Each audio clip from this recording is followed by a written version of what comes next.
host, Adam Krieger. I have a great show for you today. In case you somehow live under a rock, in a bubble, no social media, whatever, however you're consuming this, I'd be confused, but we are in the college sports winter pinnacle prime time, whatever the hell you want to call it. I should probably rephrase that. The college sports pinnacle prime time for the winter seasons. College wrestling championships are going on now, and college March Madness obviously is starting. Technically, if you're listening to this on Friday, will have already started. The first 4 games are Thursday. I have a great show for you today. Honestly, I kind of cover it all. I'm more of a wrestling guy. I'm sure you guys all know that by now. However, we can't leave out our college hoops fans. If you want to listen to more in-depth college basketball talk, you should go check out That's Some Cheese. Trey had Jeff Nadu on there, who obviously is a friend of our program as well. They break down the bracket pretty in depth, but on this show, do a little more casually. Scotty Ice in the back half. We talk about March Madness, some upsets, who's going to beat Gonzaga, a bunch of shit like that. Do it more from like a gambling aspect. The front half of the show, I do the college wrestling stuff, and I bring on my former coach, Dan Mayo. I kind of introduced him in the start of that interview, but he's a great guy. He's national runner-up, New York State, wrestling legend. Still got connections to the Penn State program. If you're not familiar with Foxcatcher and everything that went down back then, John DuPont, he committed probably one of the worst crimes in the wrestling community. He shot and killed one of the best wrestlers to ever do it for the United States, which sucks. But so Coach Mayo was part of that team program. He was there for that. So he talks a little bit about his experience on the farm with all those guys. And we just kind of talk some wrestling. It's a really great show. Make sure you check it out. Thanks guys for listening. What's going on, everyone? Welcome to this edition of Kriegs Korner. It's Corner with a K. I'm your host, Adam Krieger. Today, I am joined by my former coach, Dan Mayo, Penn State wrestling legend, I would say all-world caliber type wrestler. Coach, how you doing? Good, Adam. How are you? Good. So, before we kind of get going, I just want to, even though you're not currently my coach, I have some weird respect thing where if you coach me at any point from first grade on, you're forever my coach. And especially the way our situation kind of ended pretty poorly at Mount St. Vincent. Obviously, the team got taken away from us. And there was a bunch of administrative stuff going on before that kind of just cut us off. But it's kind of like all one big chain reaction type thing, because without the wrestling team getting cut and you ultimately moving on, I wouldn't be here and I wouldn't be doing the podcast. So it kind of is what it is. But like I mentioned before, Coach Mayo, great wrestler, New York State champion, NCAA finalist. But why don't you tell me what drove you into wrestling and things you've learned along the way? Yeah. Well, first of all, thank you for the introduction. I appreciate that. Of And you course. know what? It was great being at Mount St. Vincent because I met you and Antonio and Jake and Hansel, and it's all good. So it worked out for the best, and we're there for each other. So your question was? So what got you into wrestling, and then tell me about your early wrestling days and into your days at Penn State. Yeah. So what got me into wrestling? When I was younger, I had an older brother, 5 years older, that wrestled. So naturally, you kind of try what your older brother's doing, and I did that at in fourth or fifth grade. Tried doing it, and you know, found success was winning more than I lost. And if you're a little guy and you're winning and getting trophies, you stick with it. So I stuck with it, and always wrestled my age group too. In sixth grade, I wrestled sixth grade, seventh, eighth, ninth.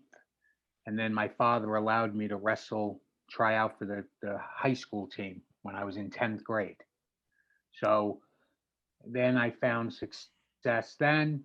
I did very well in high school, and um, the rules back then and the way they do it's a little bit different than today. So, but I did well in high school. Was a junior national champ.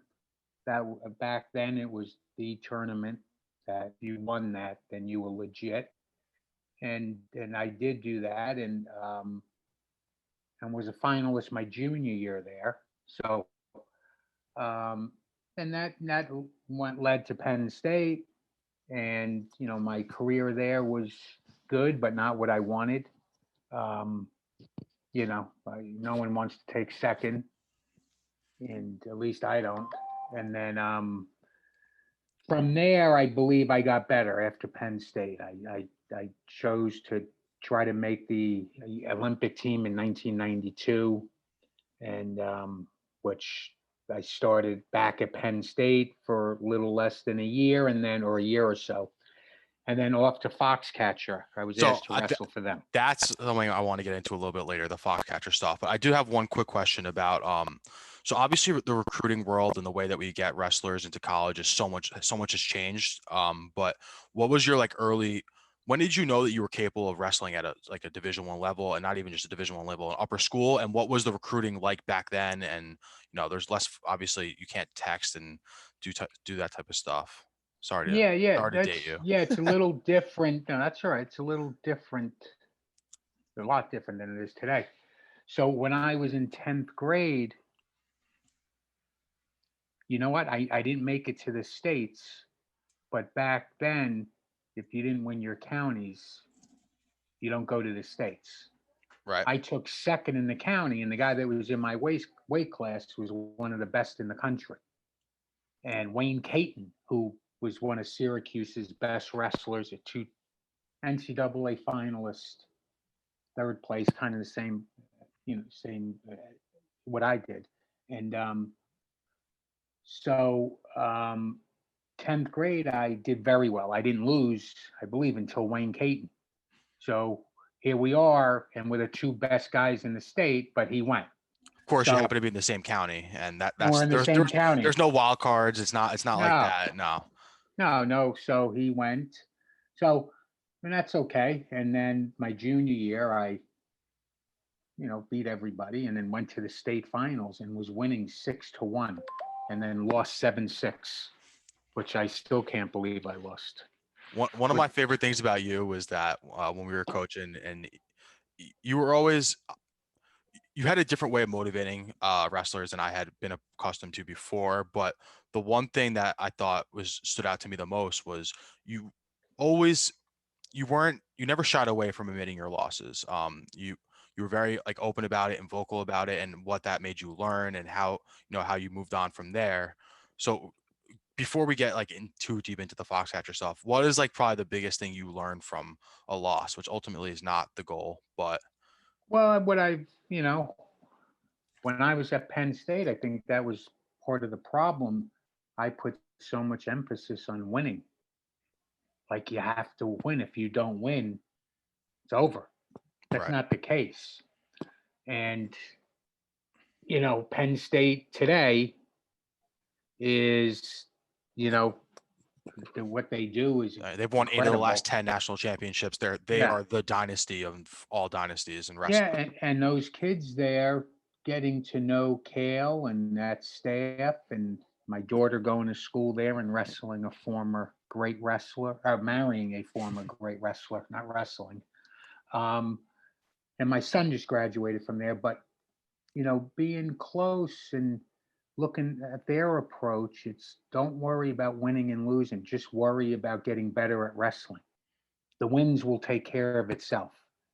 And they're the only team, the first time I heard this, I couldn't believe it. It came out of Kale's mouth, and David Taylor had lost to Kyle Dake. And it was almost like he looked at it as a great opportunity to figure out how to get better so he could beat Kyle Dake. It's not about winning and losing. It's about becoming the best you could be. And that's a recurring theme, taking lessons out of your losses. And it's not, the results are obviously great, and winning is obviously the ultimate goal always, but losses happen. I mean, there's been three, maybe. I mean, Kale's the only wrestler to never lose in college, and then Well, he just he look lost. at what happened. Excuse me, but look what happened today. Robbie Howard from Penn State beat Heinzelman. He Yup. just lost to him twice in the last month. Beat him. The 197-pounder from Nebraska, Eric number two, Schultz just got put to his just back and got pinned. and A little middle school. I learned that move in middle school. That little, you just reach back, you grab the arm, and you pull. You see what yeah, happens. So for a little bit of context, we're recording in between round one and round two. It's Thursday, March 18th. Into the NCAA tournament's going on. If you haven't followed up, if you haven't watched anything, you can check out my blogs down below. I've been recapping everything for Vendetta. Yeah, it's been a crazy tournament thus far, and especially like with the no fan aspect and the limited competition this season, the yeah. rest I of haven't checked in yet to see it. I'm it's gonna do it tonight. it's been a very very interesting first round. Normally the big guys move on, but we already had a 2 seed go down. It's going to be a great tournament, but it's kind of hard to wrap your head around it right now, considering that the regular season was not nearly what it was, and you Yeah, don't it's wrestle those out strange. of conference guys. We lost out on opportunities like the Southern Scuffle and Midlands, where these interconferences guys, they have a tournament, you see what happens. But yeah, so like you just said, Robbie Howard, he was the 23 seed. He beat Blake Hanselman from Ohio State. That was an all Big Ten Yep. matchup, and they were Robbie lost twice to him in the regular season. But it's one thing that before I get too far down the rabbit hole, one thing that you always hear from the Penn State guys is the regular season, and it's a flaw with college wrestling, I think, is the regular season doesn't matter. The only two things that matter are the Big Ten tournament to qualify for nationals and the nationals. And Yep. the way that I guess Kale and the coaches there, they kind of preach that, and we saw that today. Robbie winning Yeah. Yeah. round one and moving on. This is the only weekend that counts. Exactly. And listen, there's probably a flaw in the college wrestling system where people can sit out duels, and Yeah. there's no true punishment for it, but that's a different episode for another day. All right, back to you. So you mentioned after your college career, you were training for the Olympics in 1992 in Penn State, and then you went to Foxcatcher. So for those who don't know Yep. what Foxcatcher is, it's been multiple movies have been made about it. It was DuPont had a farm. He was a huge wrestling fan and supporter, and he pretty much tried to build his own like senior level training facility and team to go win gold medals. And there was obviously one of the biggest tragedies in wrestling history also happened there, and that kind of was the end of the dynasty. But what was your experience like being with those guys and with DuPont and that type of stuff? Well, it's very sad the way it ended, Right. but the opportunity that I was given, was like a gift for where I was in my career. I needed to train with the best. I needed to make a living in order to reach my goals. Um, way too hard to work full time and train at the level we had to train at, but I'm sure it can be done. But for me, it Right. couldn't. And John gave me John DuPont gave me an opportunity to reach my goals. And we had I don't know 25 guys on the team, and all potential world Olympic champs, guys that had that goal in mind, and it was just a great setup. Unfortunately, John had obviously had some mental issues, and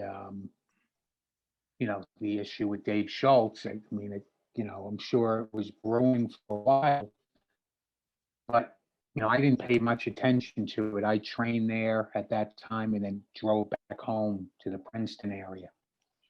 But that, John snapped and killed her, really, you know, A world class wrestler. a friend of mine, and really helped me a lot.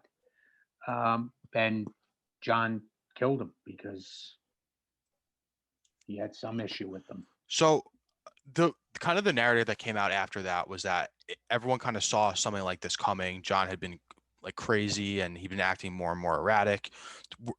Like, how long were you there up until that point? Did you leave before that? And like, was that actually what was going on? Did you guys know No, something was going on, or? Well, I was there. Yeah, I saw certain signs, but you know, years before that, I mean, you know, I saw him walking around with a handgun, and I, for some reason, didn't think that was strange, but because I was naive, I didn't think the thing was loaded. But then it got worse as the weeks and months went on. He seemed to be paranoid and nervous, and just not stable. So no consistency to John, and it was up and down, and that's not a good place to train at, that environment. Yeah, I mean, it's a tough spot for, the 25 or 30 you guys that were there, because not only was he paying your salary, he was giving you a place to train, but he's also, it's hard to call him out for his actions when he is literally putting bread on your table. I mean, you mentioned that you weren't living there, but he was giving houses and facilities for these guys to work out and train and live their life to be the best wrestler, because Yeah. ultimately you guys had the same goal. He wanted the US wrestling to be elite. He was a big Olympic supporter, and not only wrestling, but other sports that were more or less underfunded.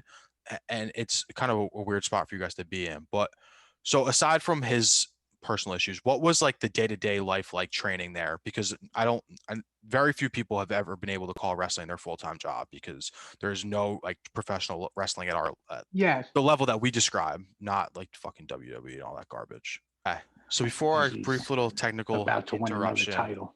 yeah, well, it's going to be a major upset. He's going to need a few more guys, a few more upsets before he gets there. Lost you again. Um, Hold on, you there now? You there? Now I'm here. Yep. Okay.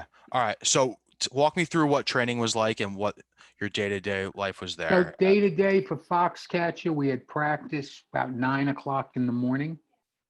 So practice at 9 o'clock. It was, no longer than 2 hours, hour and 15, hour 20, 30. And then between that, you had free time. You could, a number of guys had homes on the estate, 1,200 acres, go back to someone's home. I often did that. That went to Schultz's home or to DuPont's home.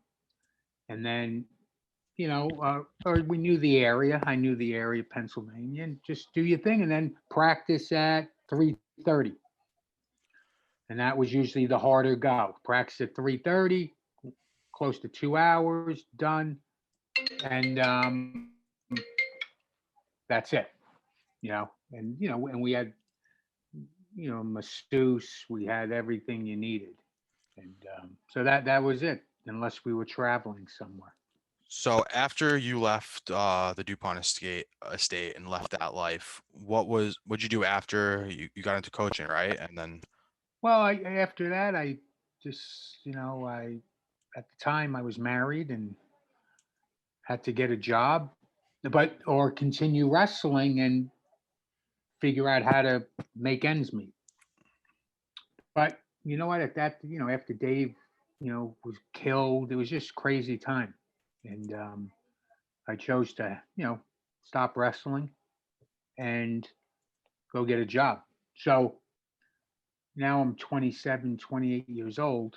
And now I need to get a job, and then I got one in the pharmaceutical industry in Manhattan, selling, sales rep. So I did that in Manhattan for roughly 3 years. Wasn't my thing, and did that. But during that time, I was helping out at Rider University, and I actually started there as a volunteer when I was training at Foxcatcher. That's where I started to love coaching and working with kids. At Rider, it wasn't, you're not getting the national champ at a high school, the top recruit. For the most part, you're not. You're right, getting those kids that maybe didn't place in the states or took second in the state, or some of them won the states, but you're not getting the blue chipper most of the time. right. But what was awesome, these kids were just tough, hard nosed kids, but needed some discipline in their lives, which I was able to give in a good way, where they knew I cared about them. We had fun doing it. We worked really hard. But once we started beating people, not because we were better wrestlers, but because we worked harder, we were tougher, we believed we were going to win. Once these guys saw that, then it was fun for years. We were just this little team that could beat a lot of people.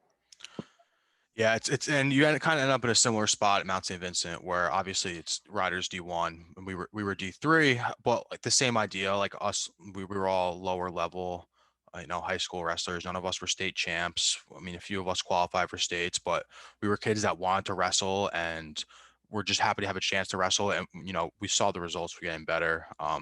Remember my first college wrestling tournament, you took us to Lock Haven. I don't even Yeah. think you understood what Lock Haven tournament was going to be like. There were Penn State Yeah. guys, and Yeah. we're weighing in. I'll never forget it. We're weighing in for the tournament. So the way college tournaments work is they're mostly opens, where that means pretty much anyone can wrestle. As long as you're not in high school, you have a wrestling card, or you're with some sort of wrestling organization, you're allowed to go to a tournament, enter. You pay a fee and you wrestle. And then we're all, we had a team of 6 guys. It was me, another heavyweight, and a few other guys that I'm still close with. But we're all, we weren't like the Lock Havens or the other teams that had full blown like Division 1 lineups. No, like we had what we had, and we were okay with traveling that way.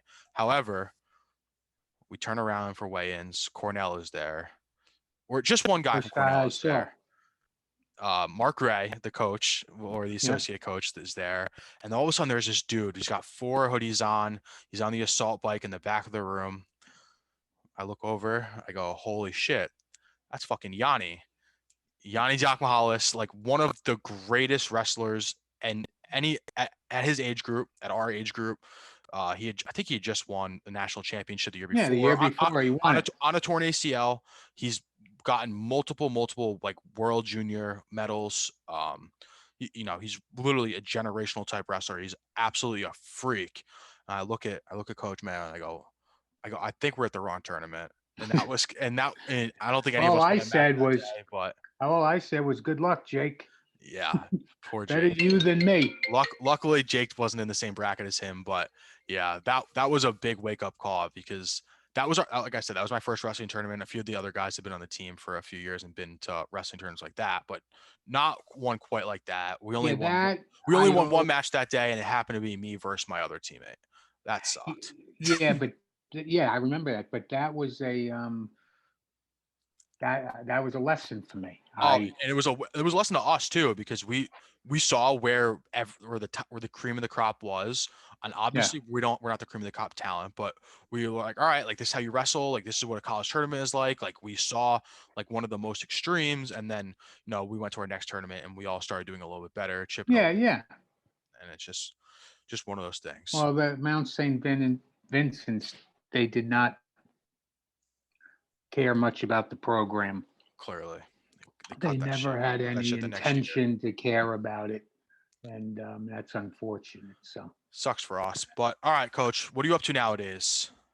right now, or well, for the last few years, I have my business, the Blue White Group, which is, we're it was a rough year with COVID, but through this year we've built some good relationships with some businesses out there that potentially in the near future want to do business with us. So my group, we are we help companies, grow their sales. We whether it's building strategic partnerships for them, or using our network to open doors, create opportunities. And I work with a number of companies, you know, uh, in the nutritional world, food world, to health and wellness, all kinds of businesses. So it's exciting. I enjoy helping, companies as well as individuals reach their goals, and that's exciting to me. Yeah, that's definitely something that I picked up on you pretty early. Is that everyone on our team had a different goal. Not all of us were wanted to be national champions. Everyone had their own kind of thing, but the one thing that kind of drew me and I think the team to you was that you were very like allowing of us to reach whatever the goal was. At the time Yeah. I was trying to be a teacher, a bunch of other shit. And obviously that's changed a lot since then. But even not even just me, like Antonio, I had him on earlier in the show, and he was, you know, he was doing his own entrepreneur type stuff, and you just whatever we needed, you gave us the time, space, and like an avenue to do it. So Yeah, I can only that's speak for myself, important. but I No, that's appreciate that. important. Yeah, that's important to you guys growing as individuals and adults. You could be great wrestlers and great businessmen, and you could do it all. So Coach Mayo, thanks for coming on. I appreciate it. no problem. Have We'll me def- again. I want to share with you a company that we'll be working with, and you will I definitely be think on again it'll in the future. hit Hopefully, home. maybe next week, honestly, after the whole tournament goes down, you get a chance to catch up. Oh yeah, we'll do a recap. Give me That would be great. your prediction. I think I know who you're gonna say. Who's gonna win it all? You know what? I mean, if I was a betting man, I'd put my money on Iowa. But of course, I want Penn State to win. I can't count them out. You never count them out, especially I from this right time of now year. it's probably Iowa, Penn State, and then everyone else. But it's a Yeah, two-horse race, it's and a big drop after those two. But listen, Penn State's only 2 points out. They get pull a few more upsets. You never know what's gonna happen. Robbie makes a run into the semis or the quarters. We'll see what happens. Coach Mayo, yeah, thanks for it'll coming be on. fun. We'll see you Thank guys you, soon. Adam. All Good right, luck everyone. and take care. Bye. Hey, you. Yeah, you. In case you hadn't heard, your favorite Renegade Sports Media Group has its own Patreon. Go to patreon.com/Vendetta Sports Media to support our efforts to continuously bring you sports, gaming, and other media coverage as only we can. We've got 4 different membership tiers. For $3 a month, we'll give you a simple thank you on our Patreon site. For $6 a month, you get a thank you and you get to become a recruit in Jackson Law's Vendetta University Gaming Series. For $10 a month, you get everything from the previous tiers, a special thank you at the end of our videos, free access to our upcoming Discord chat, and a free koozie after 4 months. And then the big dog, $50 a month, gets you everything from the previous tiers, as well as opportunities for Fantasy League invites, stream gaming, possible invites to mock NFL and NBA draft sessions, a once-a-month Google Hangout, and after 4 months, a free t-shirt. Yeah! Go to patreon.com/Vendetta Sports Media and help us to improve our pledge to bring you the best sports, gaming, and other media coverage. What's going on, everyone? Welcome back. Scotty Ice is in the building. March Madness edition. Scott, how you doing, buddy? Can't forget that anymore.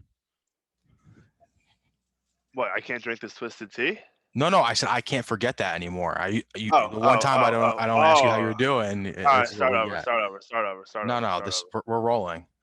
Oh my God, this is embarrassing. What's up, dude? What's up, dude? Listen, I'm on my second or third twisted tea, so things are a little foggy, but tomorrow's Christmas morning for me, man. It's one of the best days of the year, best weekend of the year. I'm literally like, I'm taking my work laptop into the city to the bar with a few friends, and no one's gonna stop me. So No one's gonna stop you. It is the best day of the year. I feel like we kind of got robbed a little bit. Normally, the best day of the year is today, Thursday. yeah, I don't know why they pushed it back. I'm sure they have a reason, but I haven't looked too much into it. But I don't know what the deal is. We kind of talked we about it made it. earlier. No, exactly. We're here. We get the first 4, and like we kind of got a little bit lucky this year with our first 4 being like a 2 like traditional like blue blood teams going head to head. Before we recorded, Scott told me he's got a little bit of money on a game. What we talking? What side we on? I'm on Drake versus Wichita State. I took it Sunday at a +2. It closed at -2. Wow, Sunday. I thought that wasn't the way you worked. It wasn't the way I worked, but I just I have some real thoughts on Wichita State. I hated them. Like whenever I saw them play, I just thought they were like an incompetent team. So I was like, you know what? I'm fading these guys. I took it Sunday, so I didn't have to fucking think about it.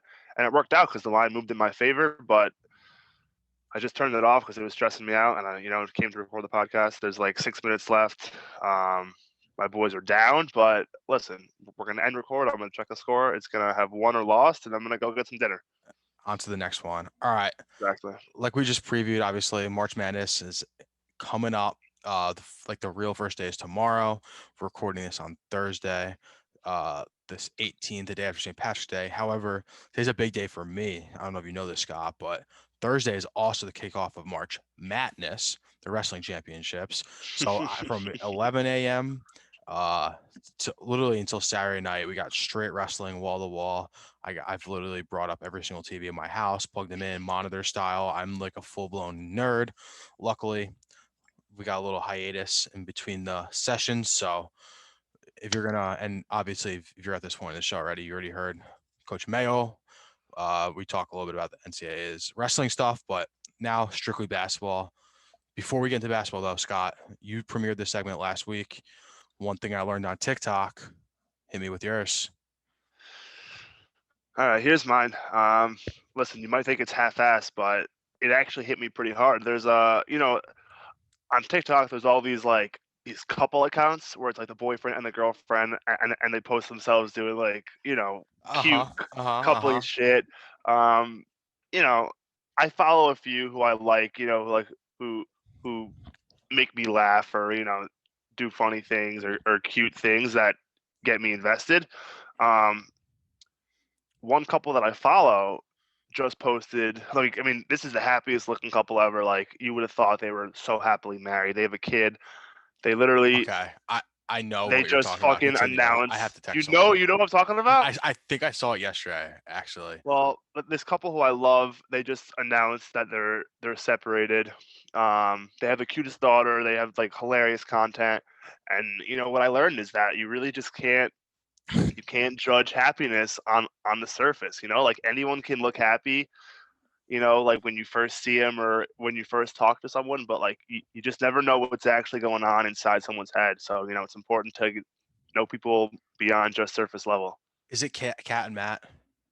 Cat and Mike. Cat and Mike. I think it's Mike. Yeah. Holy shit. Okay. Yeah, man. Great couple. I Couple. I had to check with my TikTok source, because I literally happened to be watching that yesterday with someone. Very funny, and I'd never seen it before. And dude, they were great. They it provided was a lot of good the first video content. I've ever seen of them. That girl was hysterically crying, and I was like, "Oh, it's Yeah. kind of sad." All right. Yeah. I went with a more traditional one thing I learned on TikTok. Let's hear it.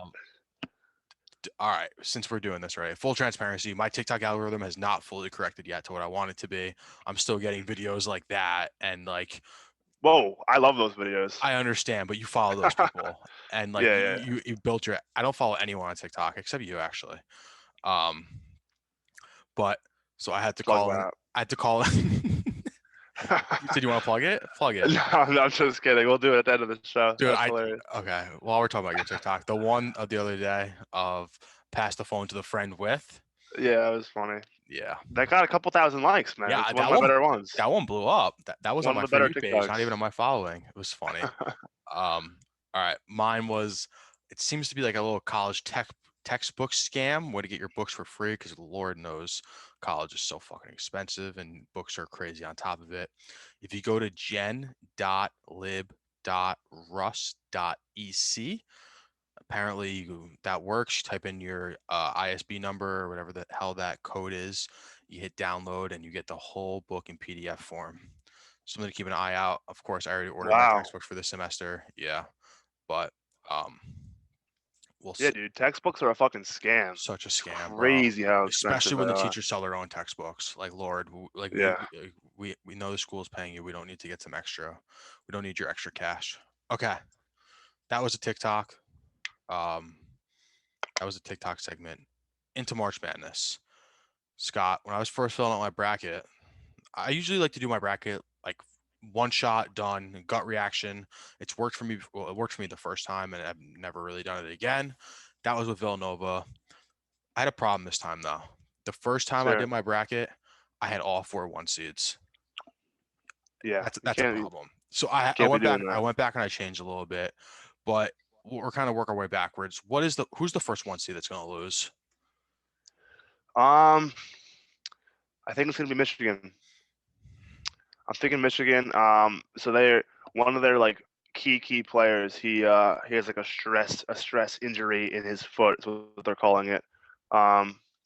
Wait, can you hear me? My computer just fucking. I can hear you. Yeah, so he's got a stress injury in his foot. He's like out indefinitely. Like he's definitely gonna miss this weekend. He might come back for the second weekend.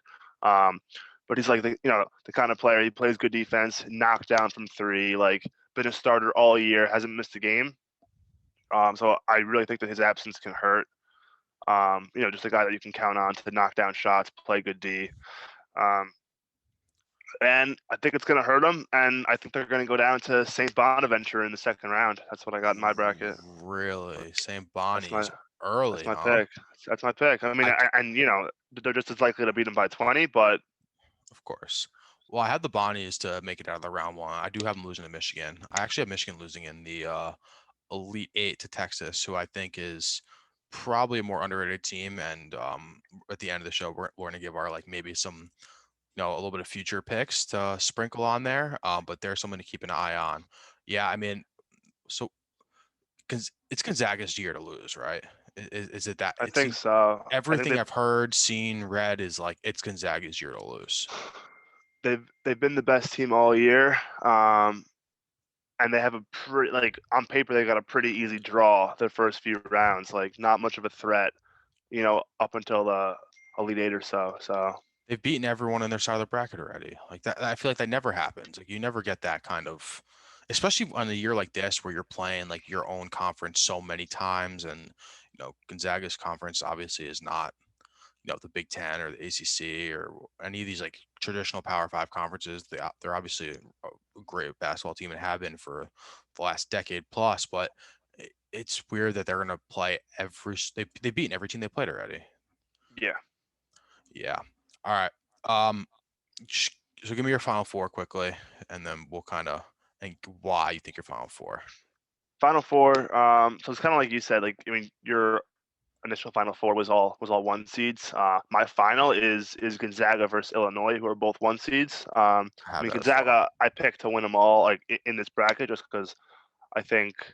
I mean, they have the easiest they're Gonzaga. Easiest path to the Final Four. Like they've been the best team. And Illinois obviously was my our first show together. That was my pick to win it all. It was. So got to stick with them. I'm not gonna be that guy who's so stubborn who's gonna keep stick with them all the way to win. Like obviously I'm rooting for them to win it all. Like I have money on that. I'll make some good money if they do win. So if it comes to that, I'll root for them. But if gun to my head right now, I'm taking Gonzaga to win it all. You got a future on Illinois? What'd you get him at? Come on, bro. You remember our first show together? I remember you have a future, but I didn't know what the odds were. 15-1. Shish. Now they're down to 5-1. That's a yeah. A nice swing. I mean, yeah.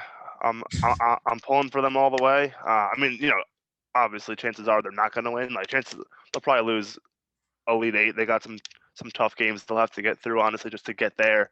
But they're battle tested. The Big Ten was a fucking dogfight all year, so they've played tough games all season. So they're cut out for it. That's my thought process too. My Final Four is I got Illinois, Ohio State, Gonzaga, and Texas. And if I didn't want to take more 1 seeds, I probably would have Michigan in there as well, just because of that same idea. The Big Ten is just beat the shit out of each other for an entire season. I mean, the Big Ten tournament was a great tournament.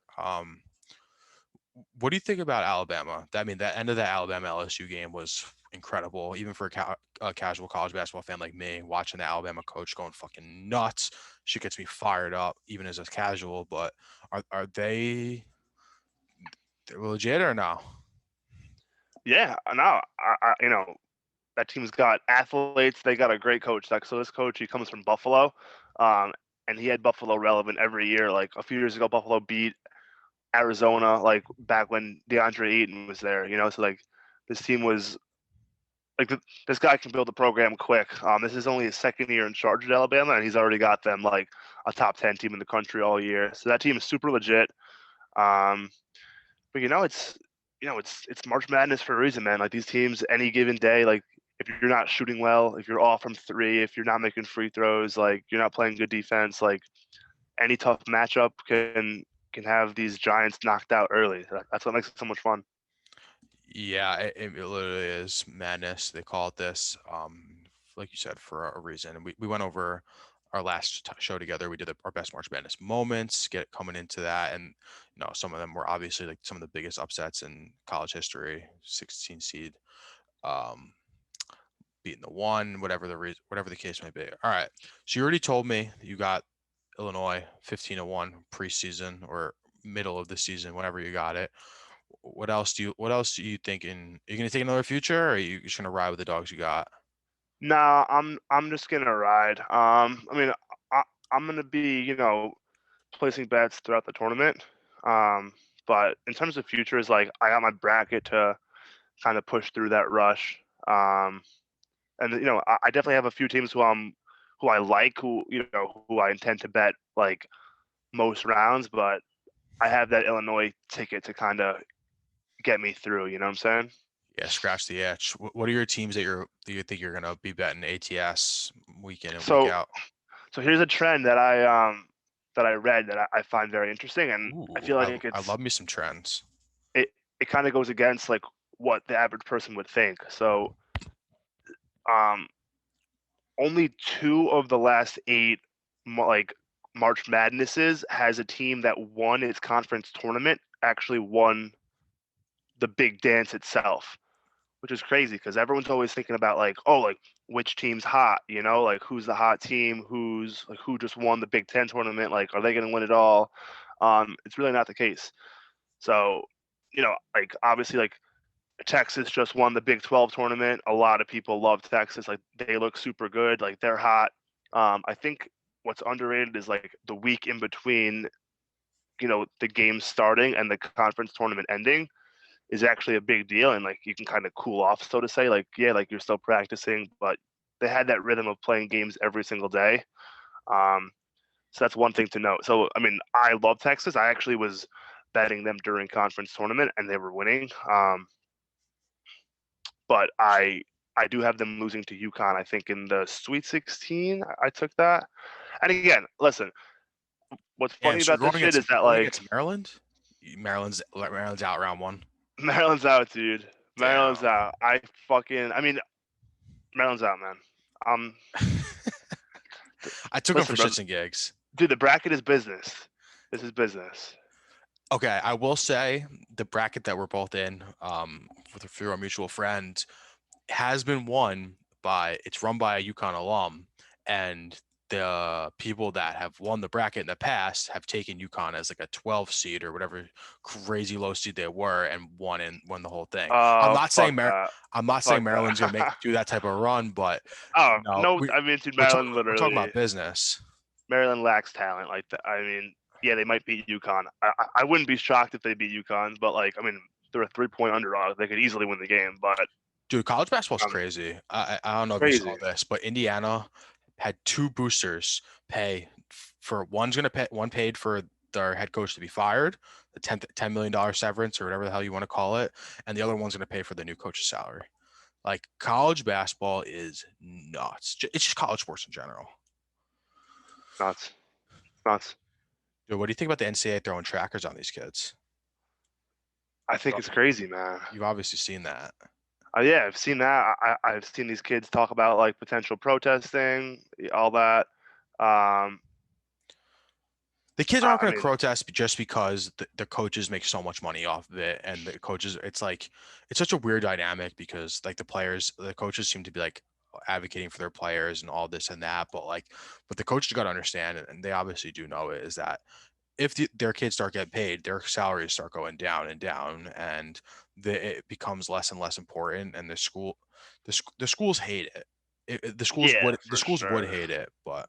Oh, I mean, there's pros and cons. Like, obviously, like, I think these kids deserve something. Like, they're making their school so much money. But on the other side, like, I mean, it would lead to so many more problems. Like, if they were getting paid, like, players start holding out for more money, and it would definitely take away from like, the joy of the game. But I do feel like these kids deserve some kind of compensation, and I like what the NCAA has done, where they're at least going to start letting these guys make money off like their autograph and like signed jerseys and all that kind of thing. Like, it's just not fair to not let them do that. Yeah, It's cruel. you get into like a tricky situation, because then you obviously have players that have their name and likeness has no value, and then you go to a school like Alabama where every player can sign their autograph for thousands of dollars, and then you get into Title IX and all the it's a slippery slope to go down. I don't envy the situation that they're in. However, there has to be a better solution for these kids, and treating them as if they're prisoners and feeding them like powder eggs was probably not the solution to keep this as Yeah. secure as it is. And I mean, like, throwing tractors on these kids is just going to upset the crowd, who it's going to upset even more. It's like, you got to be more self-aware than to do something like that. You can't, like, The one thing we know about the piss them off. NCAA is that they're literally one of the least self-aware organizations ever. Yeah, it's crazy. They should get in their own way all the time. What was I gonna say? It's pretty much it, Scott. I mean, give me. All right, let's do this. You have your bracket pulled up? Yep. All right. I know it by heart, Kriegs. Come on, bro. Okay, give me your who's your first double-digit upset? Where is it coming? I got a few. So I got Nova going down first round. They lost, their senior guard, like heart and soul. I had to fade them. I got UVA going down first round just because of their whole COVID uncertainty. These guys literally aren't practicing this week. Like, yeah, they're more talented and they're better than Ohio, but Ohio is pretty good.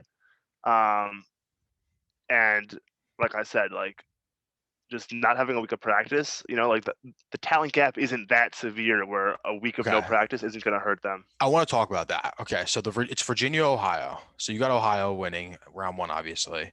But then what's the deal with Creighton? Because Creighton is in a weird spot this year. That they're kind of like against their coach. He's said some shady things. Do you think they're just gonna like fight through the adversity, or you have Ohio make it to the Sweet 16? I have UCSB in there also. I mean, UCSB, I don't even know what, like, I feel like 12 seed was kind of like disrespectful. I mean, they've lost 4 games this year. Like, yeah, they're not playing the Big East like Creighton schedule, but I mean, they're a solid team. I watched them a bunch in their college tournament. Like, they were winning pretty convincingly. And like you said, Creighton got absolutely smoked by Georgetown in the Big East championship. Like, absolutely smoked. Obviously, we all know what happened with their coach. Who, I hate to, like, I'm like you. We're not cancel culture guys, but like, I get it if, like, a team which is predominantly black players has a hard time playing hard for a coach who made a comment like that. I completely understand that. If they don't want to play hard for him, then I completely get it.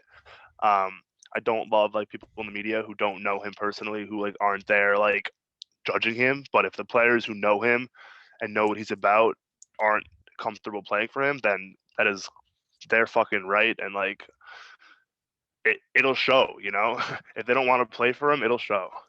Yeah, I mean, it's one of those things where, like, it comes to, like, who are you playing for? Are you playing for yourself? Are you playing for your teammates? Are you playing for your coach? I think, like, probably more likely than not, unless the team were to, like, come up and stand up for him after this, I don't think that he's going to be back next year.